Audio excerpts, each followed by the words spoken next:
Praise the lord. యేసు రక్తమే జయము. మన రక్షకుడు మన విమోచకుడైన యేసుక్రీస్తు పరిశుద్ధ నామములో అందరికీ వందనాలు. చిన్న ప్రార్థన ద్వారా ఉదయకాల వాక్యదానం చేసుకుందాము. పరిశుద్ధుడ మహాగణుడు అనే దేవ యేసయ్య, సర్వాధికారినైనా మీకే వేలాది వందనములు, కృతజ్ఞత స్తుతి స్తోత్రం చెల్లించుకుంటున్నాను. దేవ ఉదయకాలం ప్రభు వాక్య భాగం ధ్యానిస్తుండగా వాక్య భాగం మాకు అర్థమవులు సహాయం చేసి మీ కృపలో బలపరిచి మీకు మాదిరిగా మమ్మల్ని నడిపించి నీ చిత్తమని మా జీవితంలో జరిగించమని ఈ చిన్న ప్రార్థన ప్రభు యేసుక్రీస్తు పరిశుద్ధ నామములో అడిగి వేడుకుంటున్నాను తండ్రి. Amen amen. కీర్తన గ్రంథం 37వ అధ్యాయం 18వ వచనము.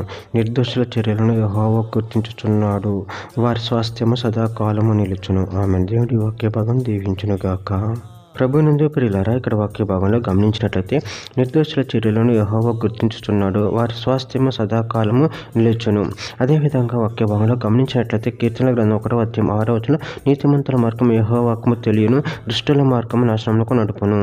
కీర్తన గ్రంథం 31వ అధ్యాయము 7వ వచనంలో, నువ్వు నా బాధను దృష్టించి ఉన్నావు, నా ప్రాణ బాధను నువ్వు కనిపెట్టి ఉన్నావు, కావున నీ కృపను బట్టి నేను ఆనందభరితుడనే సంతోషించెదను.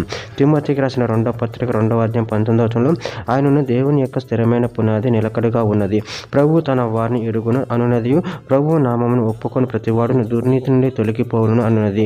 కీర్తన గ్రంథం 31వ అధ్యాయం 15వ వచనంలో, నా కాలుగతులు నీ వశంలో నున్నవి, నా శత్రువుల చేతుల నుండి నన్ను రక్షింపుము, నన్ను తరుము వారి నుండి నన్ను రక్షింపుము.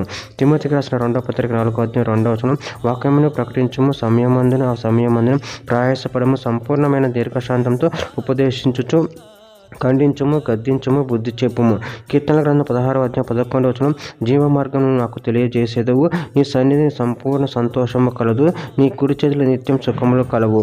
కీర్తన గ్రంథం 73వ అధ్యాయం 24వ వచనం, నీ ఆలోచన చేత నన్ను నడిపించదువు, తర్వాత మహిమలో నువ్వు నన్ను చేర్చుకుందువు. రోమిలికి రాసిన పత్రిక 5వ అధ్యాయం 21వ వచనం, అలాగే నిత్య జీవం కలుగుటికై నీతి ద్వారా కృపయు మన ప్రభువైన యేసుక్రీస్తు మూలముగా నీ ఏలు నిమిత్తము పాపం ఎక్కడ విస్తరించును అక్కడ కృప అపరిమితంగా విస్తరించును. రోమిలికి రాసిన పత్రిక 6వ అధ్యాయం 23వ వచనం, ఏలైనక పాపం వలన వచ్చు జీతము మరణము, అయితే దేవుని కృపా వరము మన ప్రభువైన యేసుక్రీస్తు నందు నిత్య జీవము.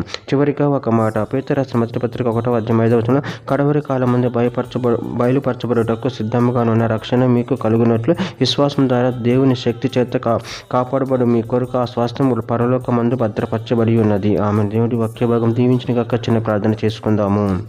పరిశుద్ధుడ మహాగణుడు అనే దేవ యేసయ్య, మీరు ఇచ్చిన వాక్యాన్ని బట్టి ప్రముఖతను చెల్లించుకుంటే మీ ప్రేమ కృప మమ్మల్ని నిరంతరం కాచి కాపాడి మీకు మాదిరిగా మమ్మల్ని నడిపించి మీ చిత్తాన్ని మా జీవితంలో జరిగించమని చిన్న ప్రార్థన నామములో అడిగి వేడుకుంటున్నాను తండ్రి. Amen amen amen.